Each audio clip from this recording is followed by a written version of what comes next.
a VERMEER stump grinder 222. So we bought this and has a little bit of drive problem, so I'm gonna take some of this stuff apart. I already know what I think the problem is, so I'll take some videos as we go along. So what we got here is, you can see this locks the transmission in, drive gear. So on the back side, this is what it looks like right here. So that's like freewheel, that's engaged.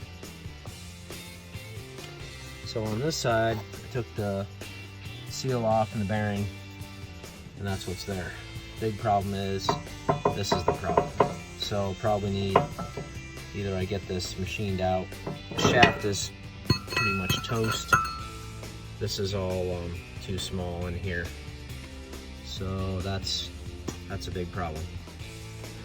But maybe this shaft might be inexpensive, or we machine this off and put a sleeve on there. I'm not sure yet. I'll pull the other side off, see what that looks like. But that's what we're looking like so far. This is where the drive hub locks, and you can see these are wallowed out. This thing was moving around for a while. Okay, a little bit of time's gone by. I kind of cut out some videos so that we could get this done faster. Okay, so basically this was all wallowed out. The shaft was eaten out. This was eaten out because somebody didn't check anything. Okay, so there's a pin that's inside here, and you got to drive that out to get this off. And hopefully, you know, you can see it or whatever. So if you don't have these guards all on here, it's gonna throw sand back here. And what happened is sand got on, you know, the back side, and then this pin got loose, and then this whole thing got eaten out. Eaten out. So I got some grade 8 washers, as you can see there at the store. So then I centered this up on my lathe on the back side and the front side, and I machined those to this tolerance right here, this little hub step, and then this got machined to that as well. I drilled back through the pin so that everything's tight. So now you can see it's fairly tight now, so it's not going all over the place, and I don't see it doing anything. Thing only goes like 1 mile an hour. Let's see, there's the pin right there, see? So that's what takes it off. So, piece of cake. Now I gotta clean up this chain because the chain is a mess. And then I can put the chain back on, and then I cleaned all these right here. See how wallowed out those were? People weren't paying attention. So I ground those flat. That's gonna be better than, I guess, replacing the whole thing if you don't want to spend a bunch of money. So I got some seals coming this afternoon to fit these. They're trailer seals. I don't remember the number, but anyway, that's what we're doing. I'm gonna get this done and I'll take another video. So what we got is, I put some really hot spot welds right here, because probably with that pin and this thing gets a little movement, probably just tears it all up. I mean, this is an 07, 2020. I'm probably gonna be dead by this time this thing wears out, but this is a really good fix since the bearings are all good and everything. So let's go over here. This side, I squared this plate up with a machine square. I did some really nice hot welds on there. Should be good. Now I gotta go get my bearing seals and redo the bearings, put it back together. Okay, so bearings I'm gonna clean up, and I'm gonna put them in the bearing packer right there, and then we're gonna mount them in the wheel, clean all that stuff out, and then we're gonna get this on here.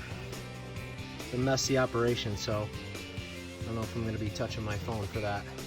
The crap you want to get out of here. All this could have sand in it, and it's got to come out, and you replace your rear seals too. There's the back bearing, all the grease is redone, and I'm gonna put the seal on.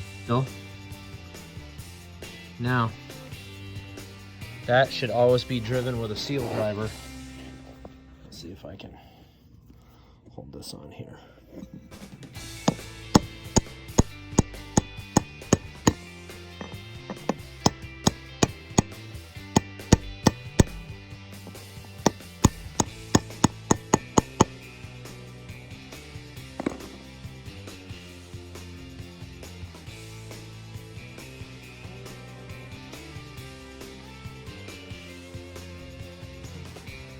You have to really pay attention close when you do these seals. The race went in too far and then the seal went in too far, so I had to pull it all out and do it over. So it's got to be in the right place and with the right tool or setting tool. This was a custom socket for Skag that I machined down, so this works perfect. That's it. So this is our assembly put together. I got to put the cotter pin in. Should probably go tight, spin the wheel twice, and then back off a quarter turn. Everything should work correctly here. So there you go. So that locks into that plate perfect. Alright, I gotta clean out the dust caps. This dust cap was full of crap, so you want to clean all this stuff out or it's moisture that's going to get into your bearings and just destroy them. These bearings were pretty much destroyed, but for how much it moves around, it's going to be fine. And it's, you know, what, 1 mile an hour or something like that.